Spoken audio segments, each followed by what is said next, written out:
My name is Lisa Yamada, and author of Compression-Enabled Joint Entropy Estimation for Seizure Detection on Human Intracortical EEG. It's a featured article for the December 2025 issue of the IEEE Transactions on Biomedical Engineering. This video will discuss the key points of our seizure detection work. EEG, a recording of the brain's electrical activity, can measure sudden bursts of abnormalities caused by seizures. These electrographic disruptions manifest differently across people and even across seizures within the same person. Understanding seizures are important because 1% of the world population has epilepsy. While drug medications are effective in managing seizures for some, 1/3 of people have refractory epilepsy, which means they continue to have seizures even with optimized anti-seizure medication. These patients often face the decision to surgically remove or ablate seizure-triggering brain tissues. And to identify the precise boundaries of those regions, they undergo the only routine clinical intervention that records multi-day, multi-electrode human intracranial EEG. These unique datasets are our foundational datasets for this work, and details could be found in our PLOS 1 2024 paper. As you can see, there's a lot of data, and standard epilepsy care depends on trained clinicians to visually review days' worth of data. There's a need for quantitative EEG or QEEG. These are mathematical processing of EEG with potential for faster, more consistent, and equitable care. The QEEG method we propose based on information theory is called the inverse compression ratio, or ICR. Before I dive into what ICR is, let me first discuss an important concept in information theory called entropy. Entropy is the total information in bits contained in a signal. It has a mathematical equation, but just think of it being represented as this circle. Entropy could be applied in multiple dimensions. In 2D, we have entropy h of x and h of y, and the union of the two is the joint entropy. The intersection of the two is the mutual information shared between the two dimensions. To calculate joint entropy, it's the sum of the individual entropies minus the mutual information.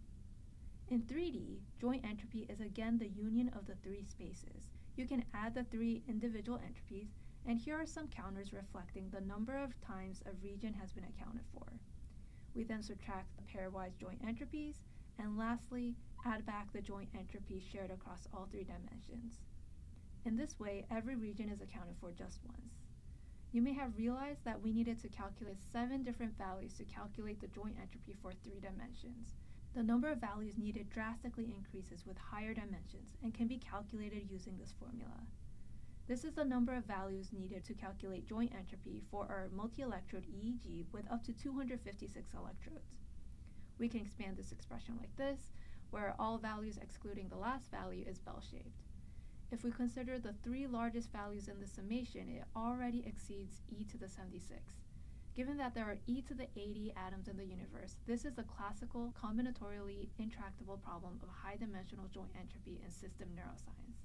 E to the 76 was the number of values needed for 256 dimensions, but imagine the compute resources needed to handle thousands of electrodes like neuropixels. In our work, ICR is a consistent, compression-enabled upper bound of joint entropy. Since joint entropy is considered the total information in a signal, you can't achieve a compressed size smaller than joint entropy without losing information. We can divide the expression by raw size to have a normalized value, which we call ICR. For periodic predictable signals, there is low information content and low ICR. An irregular signal will have high ICR. Compression has traditionally been used to reduce storage size. We will use compressibility as a biomarker for seizure detection. ICR is a fast, model-free data transformation that simply compresses the data and computes this ratio. In this work, we use deflate, the most commonly used compression algorithm. For seizure detection, we analyzed 30 participant datasets where we used 20 seconds non-overlapping bins to compute ICR for the entire recording duration. Here's an example with ICR values shown for the first half of the recording. And here's the second half of the recording. There are 3 large peaks that stand out. Now, the measurements are colored in red if they're within 5 minutes of a seizure. If we zoom into the first seizure, there's a sharp peak at seizure onset followed by a dip below baseline values. This trend is seen across all 3 seizures of this participant, and you can cleanly separate seizure and non-seizure activity. Now, does this trend generalize across participants? Here's another participant example.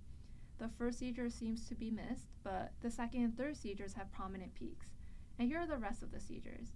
While it can miss some seizures, we have reliably seen this trend across diverse people and seizure types. In these examples, we demonstrated ICR's performance applied to multi-electrode datasets, all electrodes computed at once with no electrode selection. And this is mathematically principled because compression operates on the underlying binary representations rather than semantic content. So we're not losing any electrode structure by doing so. Nonetheless, ICR could be applied to individual electrodes. For an epileptologist identified seizure onset zone, multi-electrode ICR performs better than single electrode ICR, where one of the seizure-related ICR peaks is smaller. It also outperforms other single electrode model-free methods that are traditionally used.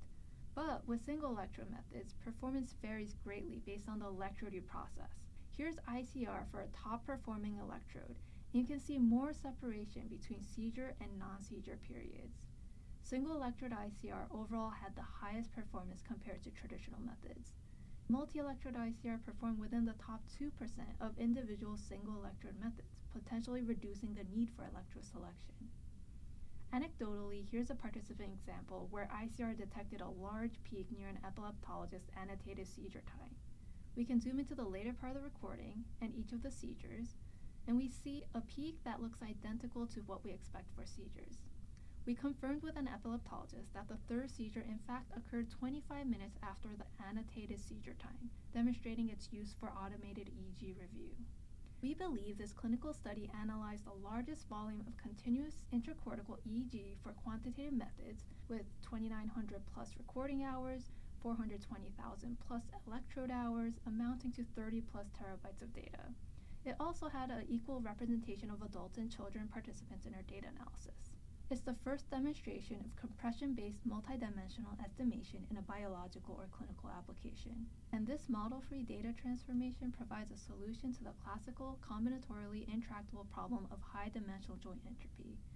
Its application likely extends beyond epilepsy to other domains of biomedical signal processing. We welcome you to look at our paper for more details.